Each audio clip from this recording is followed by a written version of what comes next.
Why he going through your phone? He miserable. I can't believe they did you wrong. Pitiful. She said she wanna drink my cum. Ooh. I wanna fuck when she blind. Ooh. Why he going through your phone? He miserable. I can't believe they did you wrong. Pitiful. She said she wanna drink my cum. Hey guys, welcome back to another little mini chit chat video. So before we go ahead and get into today's topic, don't forget to like, comment, and subscribe. If you're not already subscribed to the channel, please go ahead and consider subscribing, joining the family. We'd love to have you guys. For those of you who are already subscribed, thank you so much for doing so. We do appreciate the support. Don't forget to like, comment, and share. Okay guys, so I wanted to do a little mini reaction video, we're gonna call it, because I am reacting in a way to the Queen and Clarence, I guess, Q&A that they did, where, or something, I don't know if it was a Q&A or a podcast or whatever, they were talking about proposals and marriage and all that stuff, topics that they talk about on a regular basis, so it's nothing new there. However, this one was interesting because basically they were talking about, you know, how long should you stick around for a guy waiting for him to propose type thing. And Queen said, you know, 10 years is, I don't know if she said 10 years is the max or 10 years is too long. I think she said 10 years is crazy. Waiting 10 years for a proposal is crazy. But I think what a lot of people were reacting to was more so Clarence. Like, he was basically saying, and he wasn't saying anything that guys don't typically say. So we're going to talk about that too, right? This is not just reacting to them per se. As you guys know, when I talk, I like to go ahead and include a holistic approach, my life experience, things that, you know, you're knowledgeable about, excuse me, just through life and experience itself. So, you know, like I said, Clarence wasn't talking about anything that you've never heard a guy say before. And, you know, certain guys say these type of things, and we're going to get into that. So, you know, basically he was saying, like, if a woman's wait around 10 years for a ring, she's not going to leave because she didn't get the ring. Like, she hasn't left yet. Why would she all of a sudden leave? Clearly she's there for a reason, right? You know, that's an interesting perspective. And that's usually the male perspective, right? It's like, obviously, there's something that you like, which is why you're staying. Not really looking at it from the woman's perspective, as in she's patiently waiting for you to, you know, do the right thing, quote unquote. So there are a lot of different factors that play into this, for this particular topic, as it pertains to the two genders. So as we know, like, you know, men and women look at things differently. Our brains, they're just wired differently, right? A guy, you know, he could be in a relationship with you forever and never think of proposing or getting married, or that time is ticking by, or that you're waiting for him to propose, if you're not dropping hints. But we know most of the time women do drop hints here and there. But some guys are literally happy with the status quo.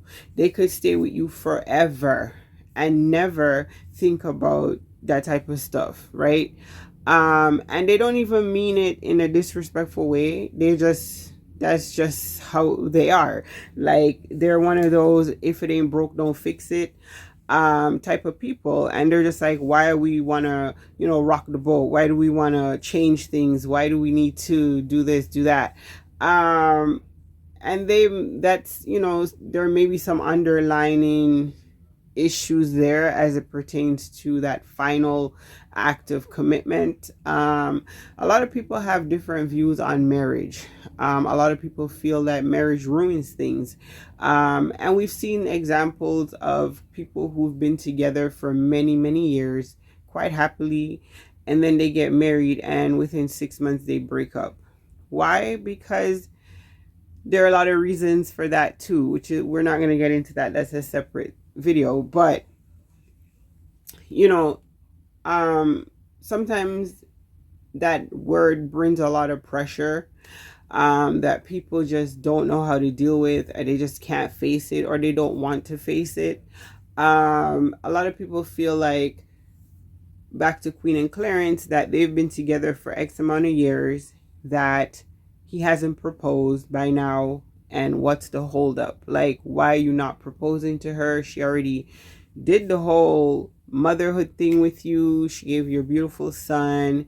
You guys are living together. You know, you're doing everything but finalizing it legally, right? So what's the holdup? That's what a lot of people are asking. And it could be a justifiable question. It depends on how you look at it. Some people feel like you shouldn't rush into making those type of decisions. And some people feel like you shouldn't feel like you're being rushed. It should be a natural process. And some people feel that you put the horse before the cart by doing the kid, the house, then the marriage. So they feel like you already started off on the wrong foot. It depends on who you ask and what their viewpoint is. So I'm going to give you my perspective on how I feel about that, right? I feel like, you know, the younger me would have been more optimistic. I feel like the younger me would have said, you know, there's no rush, like you shouldn't put no pressure, and you know, it'll happen if it's meant to happen and stuff like that. Now, the me that's turning 46 this year is gonna have a whole new perspective on that. I feel like a guy already knows like what he's going to do. I feel like they give us signs, or they tell us sometimes, but we're oblivious to it. I feel like sometimes we already know deep down the answers, but the ego tells us we can still get the outcome that we want because of who we are.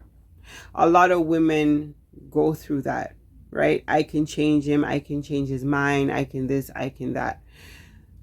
It's very important when you're beginning a relationship with someone, right? You guys are talking and stuff like that, that you listen with your ears, not your heart.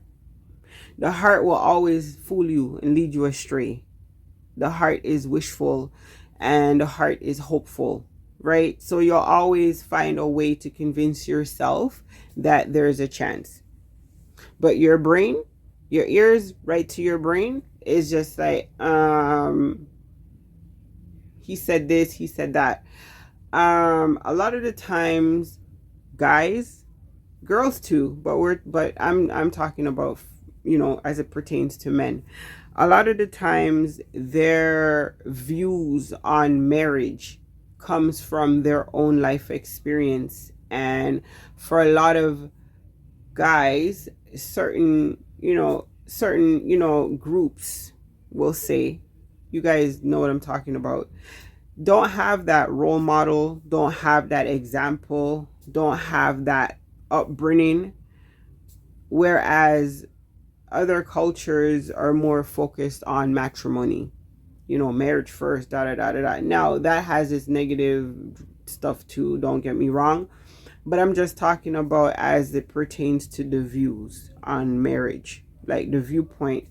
It's like, you know, if you ask, oh, you know, my mom and dad, either they were married and they broke up, or they never were married, or they just never even knew the other parent, or they just was never in an environment where they saw that coupling, that family structure, that whole thing. So they don't have that same kind of emotional connection to the idea of it that maybe their partner does.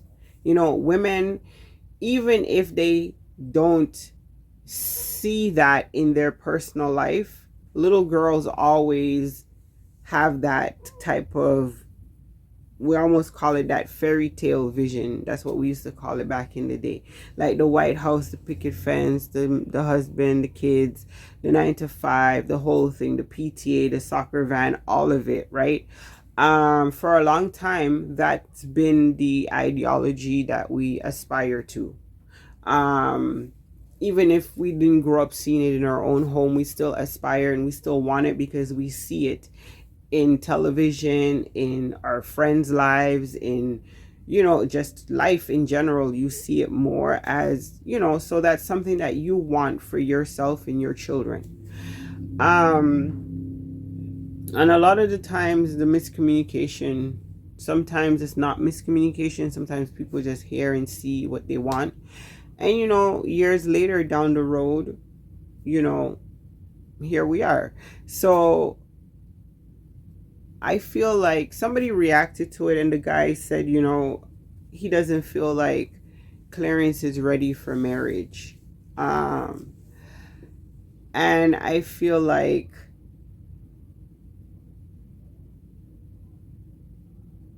that may be true now, but I feel like a couple months ago there was some stuff floating around and he was talking about a wife, and there was all this intrigue whether or not they were already married and all this other stuff, just because of the vibes they were giving off. It was like this super honeymoony phase. The energy I got from the video is not the same. So I will say that, you guys know, long-term relationships go through rough patches.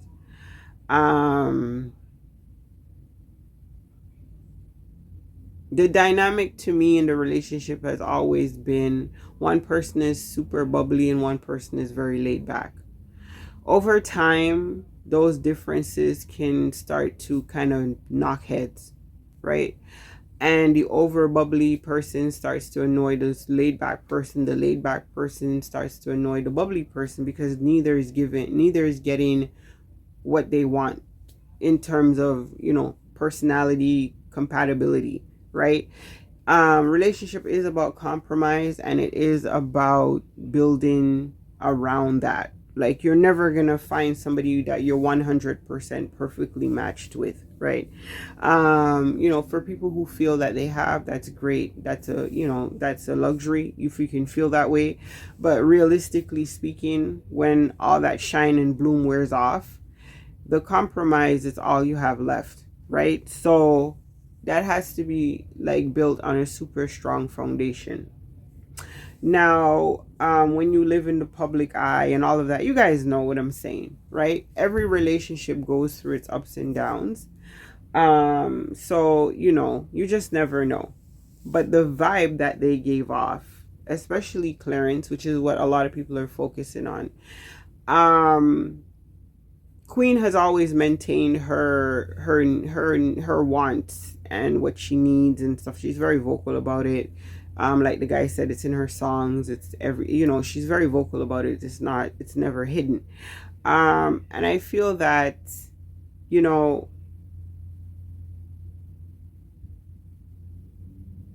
I'm trying to be very careful how I say things. We had a situation a while back with Leslie. You guys remember Leslie, of course. And she alluded to some of these characteristics and some of these things that are now popping up again, right? There is that commitment or finalization, or there is something around there that is that's always going to be an issue until Clarence is at that stage in his life, or at that stage, you know, where he feels like he's the only one that can kind of remove that roadblock, right? That's like a personal thing, and some men need time to work through that. Now, a woman may run out of patience waiting on that, and that's her prerogative, because you cannot tell somebody how long they should wait for you to give them what they want. That's a personal decision. You may walk away and he was ready to propose a week later. Now, if it was really meant to be, he would make it happen anyway. So you should never worry about that. You know, people do have their own personal internal time clock. Nobody can tell anyone when it's time for them. You know, it may be 1 year for some, 2 years for some, 6 months, 3 years. It's a personal thing. The minute you feel like, okay, this is never gonna happen and this is something I really want, then it's up to you to make that decision. Do I stay? Do I go? Now, either one you make, you have to live with that, right? You have to stand on it. And that's what it basically boils down to. Everybody has their own personal red line, right? And, you know, that's a very personal thing to them. No one can tell you when you should know, or when you should accept, or when you should give up, or when you should decide to stay, or whatever the case may be. But just understand that you are the one who will have to live with the choice and the decision. You know, and Queen made a valid point. And like I just said, right? Waiting indefinitely for something you want from someone who's not willing to give it to you is crazy. It doesn't matter how much you love the person, all this and that and the third. Are you happy though? Are you willing to wait 1 more year, 1 more month, 1 more day? Like I said, it all depends on your personal red line. Life is short. Life is not guaranteed. Especially in these days and times, life is very tumultuous. So if you want something and you're not receiving it in whatever situation you're in, whether it be relationship, work, whatever, wherever, you have to make a move, right? And you know, I'm not gonna do what the gentleman did. I'm not here to predict or to talk about people's relationship. I don't know. Nobody knows. Only the two people in the relationship know. But what I do know is that, you know, when there's an imbalance, when there's not a meeting of the minds, when two people are not on the same page, sometimes not even in the same book, it can become a problem, and it does start to sow seeds of discontent, right?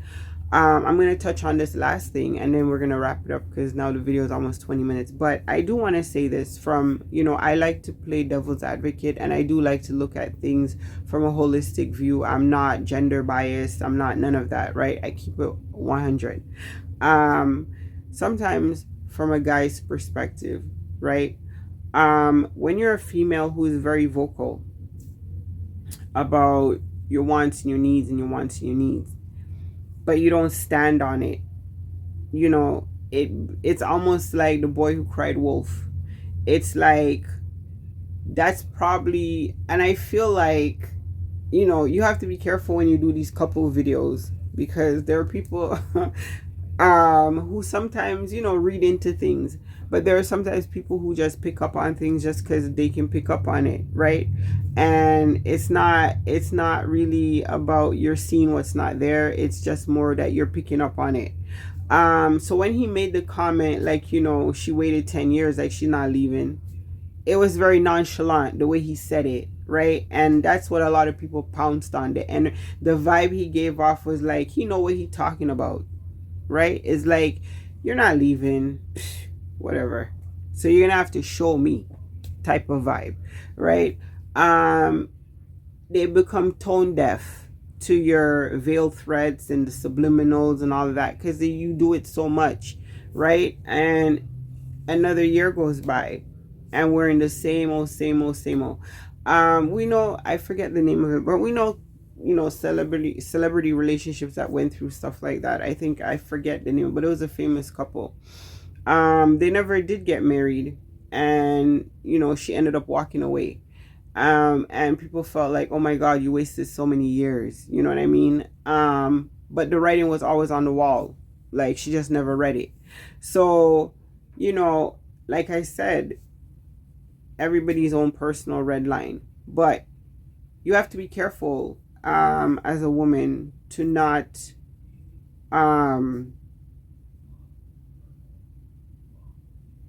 say things you don't mean. You know what I mean? Because there are certain type of men who will test that. They'll call your bluff. And they're willing to play chicken with you. And a lot of times women are not willing to do that. You know what I mean? Like, they're gonna call your bluff. Let me see, are you really gonna leave? Let me see, are you really gonna... And the minute you don't follow through, they no longer take you serious. They love you, they love the death out of you, but now they know, like, you're in it for the long run. I have you right where I want you. And that's a very kind of dangerous place to be in a relationship, where you feel trapped by your love, because they know you love them, you know you love them, and they know you ain't going nowhere, and you know you don't want to go anywhere. So you're now both just kind of circling each other like two lions in a den. It's never gonna end well. So it's always best, like I say, I don't like to end things on a negative note. It's always best to be very honest and open with the people that you love, even if it hurts them. They will respect you and appreciate it in the long run. They never will appreciate it in the moment, because that's hurtful. But eventually, time and maturity will help you to see, right? Will help them to see and to understand, hopefully. And if not, it's unfortunate. But it's always best to be honest and upfront with your partner about whatever. It doesn't always have to be negative. It could be something that you can work on, but it has to be brought to the forefront. If you keep it a secret and they don't know about it, they can't help you work on it, or at least try, that's unfair to them also, because it could all work out. But if you don't talk about it and people are not honest and open, they end up hurting each other more in the long run. And that's probably where I'm gonna leave it. Let me know how you guys feel in the comments down below. Like I said, this is not really to bash anyone or to talk about anyone's relationship per se, because I don't know their relationship, but we can talk about the subject, and it is a topic that affects everyone, not just Queen and Clarence, not just myself or you, or it affects everyone at some point in life. It just happens. Relationships are complicated. Long-term relationships is not for the weak, right? The race is not for the swift, but for those who can endure. And that's such a true saying, you know. And yeah, so thank you guys so much for listening. If you made it to the end of the video, don't forget to like, comment, subscribe, all that good stuff. And we'll catch up with you guys in another video. Deuces.